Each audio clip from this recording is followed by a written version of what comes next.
CM Chandrababu నాయుడుపై మాజీ MLA Jakkampudi రాజా fire అయ్యారు. ఎన్నికల ముందు హామీలు ఇచ్చి ఆ హామీలను తొంగలో తొక్కిన గరుడు చంద్రబాబు అంటూ మండిపడ్డారు. 2014లో ఇంటికో ఉద్యోగం ఇస్తారని హామీ ఇచ్చి కేవలం 50,000 ఉద్యోగాలు ఇచ్చి చేతులు దులుపుకున్నారని విమర్శించారు. సూపర్ 6 హామీలు ఇచ్చిన కూటమి ప్రభుత్వం ఒక్క హామీ కూడా నెరవేర్చలేదన్నారు జక్కంపూడి రాజా.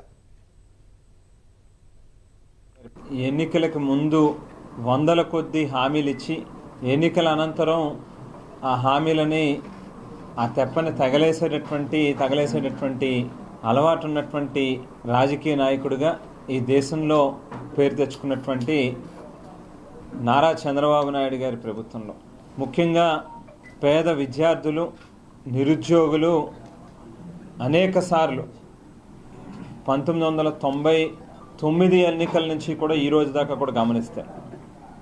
ప్రతి ఎన్నికల్లోని కూడా ఇంటికో ఉద్యోగం ఇస్తా అంటారు, లేని పక్షంలో నిరుద్యోగ వృత్తి ఇస్తా అంటారు. ఎన్నికల తర్వాత హామీలో ఊసే ఎత్తనటువంటి పరిస్థితి మనం గతంలో కూడా అనేక సందర్భాల్లో చూసాం.